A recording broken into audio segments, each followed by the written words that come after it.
Let me tell you what has happened. There has finally been, and I think over the course of now many months and even years, there has been a price to pay for the BS associated with the big lie, election stolen, all of that. And we know now. We know it because of all the depositions and all the testimony associated with Donald Trump and what was going on at the White House. We know that Donald Trump didn't believe that he won the election. He knew he lost, but he was pursuing an effort to overthrow the legitimate win that Joe Biden had over him. So others were enlisted to do that. Bannon, Giuliani, the My Pillow guy. I mean, it's crazy, but Lindell was among them. So in that world, as the tentacles of influence were spread out across the states, it was critical to enlist people who were associated with the election in all those states, since the way we elect a president is through the states. And so it was that they enlisted a MAGA devotee, and they got someone to actually do their dirty work. Now that person, a county clerk, has been sentenced to 9 years. That is a long time to be in prison. She is unapologetic. Here she is, and here the judge is at sentencing. Reputation at this point is poor because of what you've done here and after. Your lies are well documented, and these convictions are serious. I'm convinced you would do it all over again if you could. You're as She's the Colorado County Clerk, by the way. Has ever seen. You don't have those histories of drug and alcohol abuse. There's no lifetime of trauma, not even close to the type of mitigating circumstances I would see from many folks who sit in that chair. No, to the contrary, Ms. Peters, you are a privileged person. You are as privileged as they come. There are many things in my mind that are crystal clear about this case. You are no hero. You abused your position, and you're a charlatan who used and is still using your prior position in office to peddle a snake oil that's been proven to be junk time and time again. In your world, it's all about you. You abdicated your position as a servant to the Constitution, and you chose you over all else. Yes, you are a charlatan, and you cannot help but lie, as easy it is for you to breathe. You betrayed your oath for no one other than you. All right, let's bring in Colorado Attorney. I don't know. The last thing he said, I don't know. You betrayed your oath not for no one else but you. You betrayed your oath for no one else but Donald Trump. I mean, you were in the thrall of Donald Trump. She, I believe, was in touch with Steve Bannon, and Randy's not wrong about this. The MAGA crowd would just say this is another example of a biased judicial system because the judge was appointed by the Democratic governor. Look, the right is never going to say, yeah, well, I'm glad, justice was done there, but most of us are honest. They'll never say that. They're going to fight you on every last indictment and every last sentencing.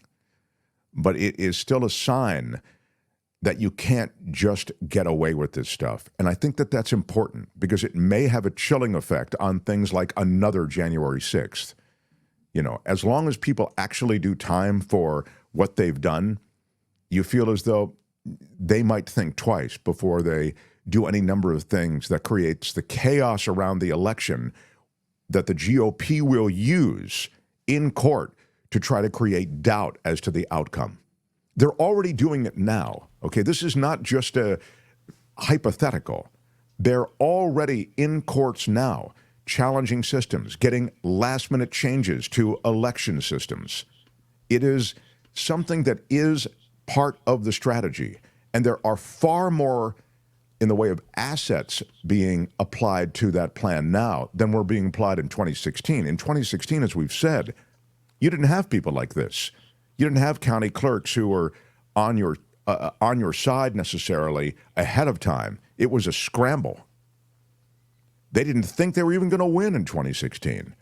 But in 2020, they were desperate to retain power, and they reached out and got people like this former Colorado official.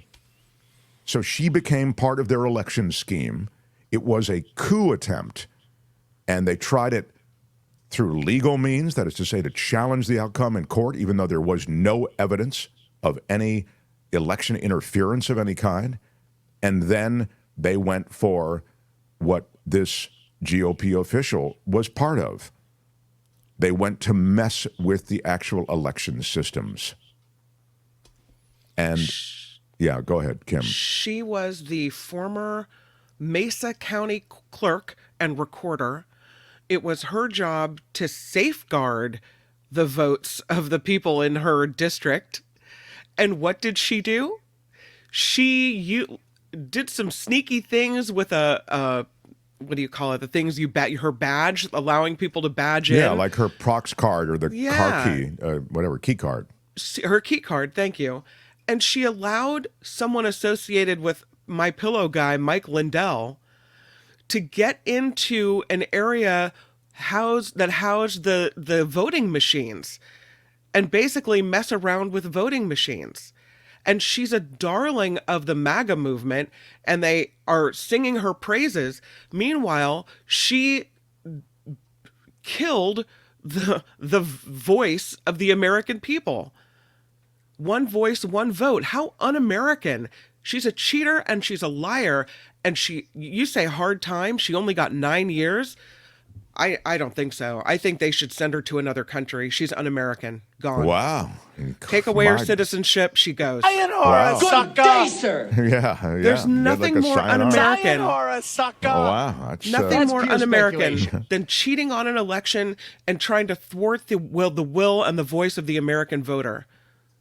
She's despicable. She's despicable. Get nothing. Nothing. Yeah, I don't know. I think 9 years is a long time. I don't know how many of you are familiar with. She needs to be being voted locked off up. the island. Vote her off the island. She's gone. Wow, that's a very. Yeah. Kim's tough, as you know, you guys. I mean, Kim is very. If she turns on you, Kim can really, really. And in this case, I mean, I think you could certainly. I don't know. I mean, you could view this as a treasonous act. I do. And yeah, exactly. But I will, my darling father, who, is no longer with us, but he was a constitutional lawyer, and I used to go after him during the Trump administration, and we used to go round and round about, this is a treasonous act, and how can he do that? He goes, treason is a very difficult thing to actually prove. And he said, and I said, well, how about the high crimes and misdemeanors? Don't you think? He said, well, even high crimes and misdemeanors, what does it mean? You see all the wiggle room for actual prosecution of treason and high crimes and misdemeanors in the case of Trump. So then back to the Colorado GOP official. Look, she got 9 years. Kim, that's a long time. You might be right. Maybe her passport should be taken away or citizenship stripped, and you should drop her in the middle of Peru. I don't know what should happen. That's perfect. This would please me. Yes. There's never been anything like this. My apologies to Peru, but welcome to your new citizen. Don't leave her in charge of the votes. Well, she is going to be doing time. And she was part of the scheme to steal the election in 2020. And again, there is a more sophisticated scheme being hatched now. There was a scramble in 2020. The scramble is already done, and now there will be a more organized attempt this time round. So that's the way we see it. Hi, it's Mark, and I thought that was great. Hit the notification bell. You'll know whenever there's a new video being dropped, and please subscribe to our channel to help us save the universe.